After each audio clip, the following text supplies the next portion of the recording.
Residents of Gaza City face mounting pressure to leave as Israeli ground operations intensify across the city, Jabalia, and northern neighborhoods.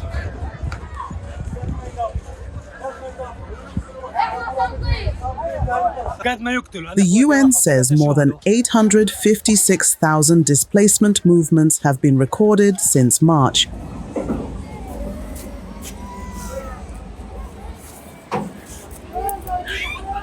Families describe being forced to sell belongings at a loss just to afford transport or food. We are confused. Should we stay or leave? Transport costs are huge, rents are unaffordable, and we've lost thousands of dollars worth of belongings.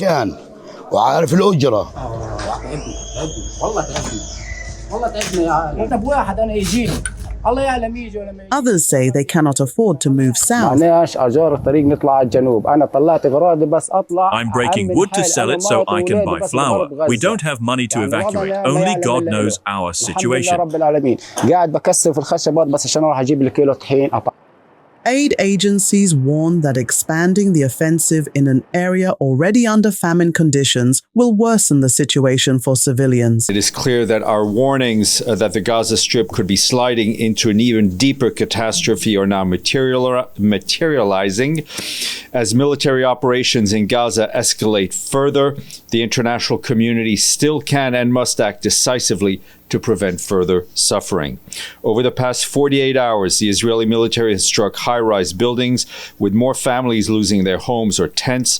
And as you've seen, Israeli authorities today ordered everyone in Gaza City to move south. All of this happening just over 2 weeks since famine was confirmed in the Gaza governorate. OCHA reminds us that leaving the north is simply impossible for many people. As we've told you, transportation can cost up to $1,000. The coastal road that people would take normally is barely passable, and displacement sites in the south are beyond overcrowded, as we've been describing. Most people have already been displaced countless times. They're exhausted, they're out of money, and they're hungry. Israel's security cabinet approved a plan to conquer all of Gaza after ceasefire and hostage talks with Hamas broke down in July. On Tuesday, it carried out a strike on Hamas leaders in Doha, the capital of Qatar. 6 people were killed, including a Qatari officer, though Hamas said its senior officials survived. At noon today, I convened the heads of Israel's security organizations and authorized a surgical precision strike on the terrorist chiefs of Hamas. These are the same terrorist chiefs who planned, launched, and celebrated the horrific massacres of October 7th. Now, they were meeting in the same place, exactly the same place, where they celebrated this savagery almost 2 years ago. At the beginning of the war, I promised that Israel would reach those who perpetrated this horror. And today, Israel and I have kept that promise. On this day, as in previous days, Israel acted wholly independently, and we take full responsibility for this action. And this action can open the door to an end of the war in Gaza. Israel has accepted the proposal put forward by President Trump to end the war, beginning with the immediate release of all our hostages, which have been held in the dungeons of Gaza for 700 days. If President Trump's proposal is accepted, the war can end immediately. We can begin once again to pursue the expansion of peace in our region for the benefit of all. Qatar condemned the strike as a blatant attack and said it reserves the right to respond.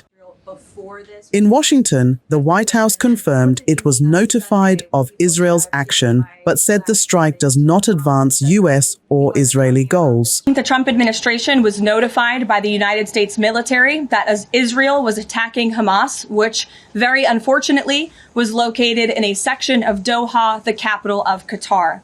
Unilaterally bombing inside Qatar, a sovereign nation and close ally of the United States that is working very hard and bravely taking risks with us to broker peace, does not advance Israel or America's goals. However, eliminating Hamas, who have profited off the misery of those living in Gaza, is a worthy goal.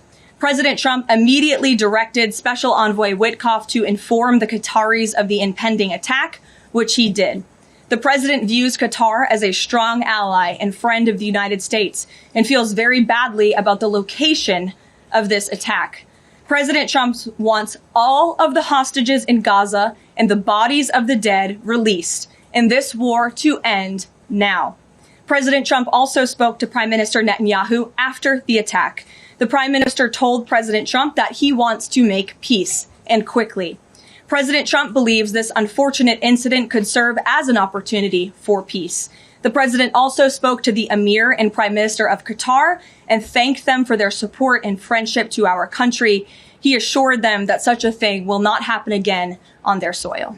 This is the second time in 3 months Qatar has been hit, following Iran's token strike on the U.S. Al Udeid base in June. Just days before the attack, Hamas had welcomed some ideas from Washington toward a ceasefire.